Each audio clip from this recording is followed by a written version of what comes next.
e tentaram prender eu e minha família. Vamos peitar os Estados Unidos? Nós não nos tornamos um país desenvolvido.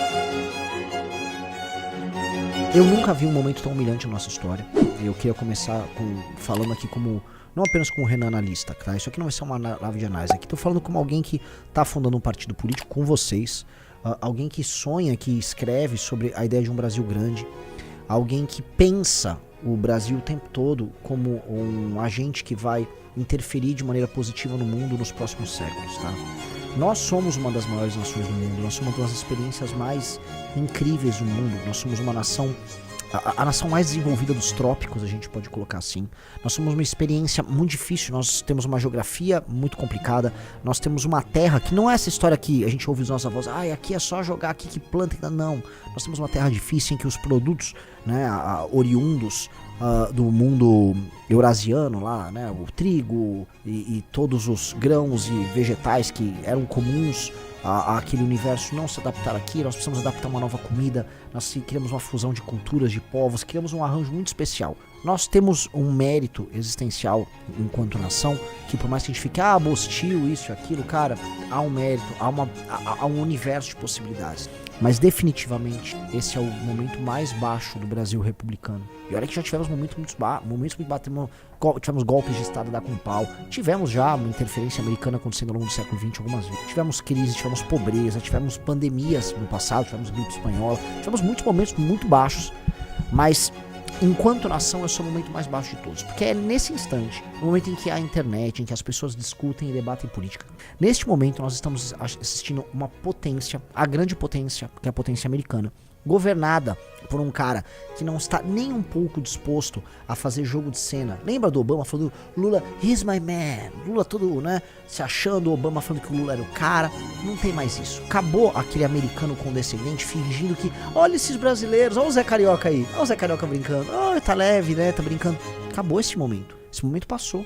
E aí você tá com um americano que nos considera baratas, que está reorganizando o mundo e está reorganizando o próprio quintal. E esse quintal que está sendo alvo de reorganização tem, vamos dizer, um jardim. E o maior desses jardins é o Brasil.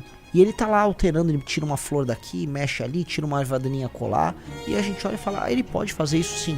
Eles podem fazer isso. O Brasil está sendo submetido a uma gigantesca humilhação por conta das decisões que o Brasil tomou ao longo das últimas décadas. E eu não vou botar a culpa toda no PT aqui, porque a culpa majoritária é do projeto petista, mas a culpa também vai incorrer no projeto da Constituição de 88, nas decisões que nós tomamos, nas decisões estúpidas e no sentimento de culpa que a gente teve.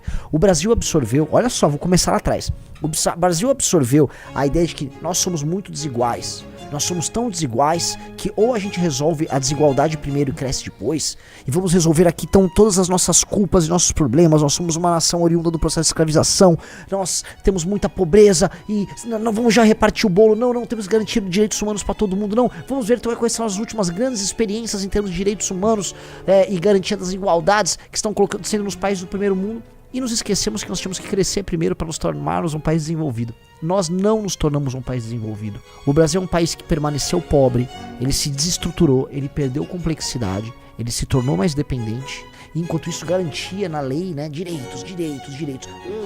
Um direito novo, outro direito novo. Quando viu, não tem mais espaço de investimento no orçamento. Quando viu, entregou tudo para uma máquina burocrática do funcionalismo e para o judiciário. E quando viu, ele se tornou dependente para pagar as próprias contas de exportações de grãos para a China. E esse país fraco, esse país dependente, esse país que perdeu a capacidade de gerar riqueza, esse país ainda acreditou que ele poderia, vamos dizer, participar do grande jogo de maneira influente, que é entre o PT. Vamos nos alinhar à China, vamos dizer, uma contracorrente anti-americana. Vamos estabelecer um contraponto, vamos nos posicionar no jogo global. E saiu fazendo isso. A China gostou. A China puxa, ela compra as nossas commodities, nos entrega de volta produtos industrializados, e por mais que a gente tenha uma balança comercial positiva nesse sentido, né? Quem tem margem mesmo ali, quem tem complexidade são eles, não a gente. Mas nos tornamos esse cara. Esse cara foi permitindo um jogo aqui na América do Sul com aliados de esquerda, né? Aquela ideia da solidariedade latino-americana com os países e partidos de esquerda, a própria ideia do Foro de São Paulo que surge no começo dos anos 90. Nós, né, nessa loucura, começamos a falar em projetos logísticos com a China. Vamos usar o BRICS para desdolarizar a economia mundial. Vamos peitar os Estados Unidos, sendo justamente aquele país fraco, sem capacidade de investimento, sem ter crescimento e cheio de culpas e dores. A democracia, vamos ser honestos, nos fez mal. Nos redemocratizamos em 88, garantimos acessos, direitos, ADINs, ADECONs, todo tipo de possibilidade jurídica, né? Para que todo mundo, que um sindicato possa entrar no STF e mudar uma lei, né? Fomos todos cheios das inovações e isso nos travou, isso nos matou. Estamos pobres, estamos incapazes, continuamos semi-alfabetizados, somos o último na fila, somos o bêbado na estrada. E agora, amigo? E agora os Estados Unidos olhou e falou: eu vou mexer com vocês. E é isso que está acontecendo. Como brasileiro, eu não consigo comemorar o que está acontecendo. Porque, é maravilhoso esse negócio da Magnitsky. A gente tava comentando, haverá sanção. Eu ainda estou curioso para saber até que ponto vão essas sanções, tá? Depois eu vou explicar meu ponto. Então, como brasileiro, eu sei que isso aqui é muito humilhante, que isso não vai parar aí. Onde o Brasil vai entrar? Porque, legal, vão punir o Xandão, vão, mas isso não resolveu toda a questão americana. O Lula vai ter que ceder o quê? Terras raras, metais, autonomia. A gente vai ter que ser alinhado aos Estados Unidos de maneira forçosa, na lógica da vassalagem, ou seja, a gente não é mais dono do próprio destino do ponto de vista geopolítico. Todas as consequências disso, e que é uma imposição do governo Trump, que independe da questão Bolsonaro, porque o Trump faria isso de qualquer forma, como vem fazendo com vários aliados. E aliás, esse é um ponto, né? A maior parte dessas sanções e dessa ação rude, vamos colocar aí, desse realinhamento americano, acontece com aliados independentes. Então você inclui a União Europeia, você vai pegar Canadá, você tá pegando Brasil, você tá pegando México, você tá pegando Colômbia, Japão, Vietnã. Vietnã é um contraponto industrial útil para os americanos com relação à China, ao mesmo tempo que é um país, o Vietnã, profundamente dependente das exportações para os Estados Unidos da América. Então os Estados Unidos têm ali, né, um leverage para poder brigar. E os Estados Unidos estão realinhando seus próprios aliados primeiro. E eles estão fazendo isso com a gente. E a gente está percebendo que a gente não tem nada a fazer. É legal ver que essa concentração de poder tirânica na mão do judiciário pode chegar, se não ao fim, ela pode ser mitigada. É maravilhoso. E nesse sentido, e veja, estou falando de adversários políticos, estou falando de gente que riu e que comemorou e que articulou prisão de pessoas que apoiavam o MBL e tentaram prender eu e minha família. Mas não nego, a atuação do Paulo Figueiredo nesse jogo aqui, do ponto de vista do alto interesse, do interesse do grupo político deles, irrepreensível. É humilhante pro Brasil? Eu tenho certeza que é. Eles estão jogando um jogo em que o Brasil fica como otário na fila e que eles estão impedindo qualquer possibilidade de negociação que não seja dentro da clave deles. Por enquanto, sim. Mas no alto interesse deles, e às vezes política é só sobre isso, porque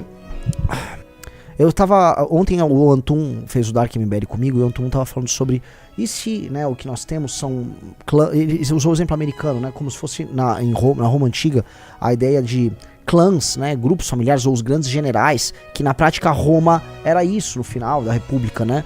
Você estava com César, você estava com Crasso, você estava com Pompeu, ou antes você estava com Sulla, você estava com Mário, vou ouvir o Catilina. Você tinha isso, né? Os grandes generais e o controle das legiões. Aqui no Brasil, em grande medida, o governo Trump, ele está trabalhando pelo interesse de uma facção política, que é uma facção política que é aliada e vassala dele aqui, que é o bolsonarismo. E mais, ele sequer aceita agentes públicos autorizados pelo governo brasileiro para sair fazendo essa intermediação.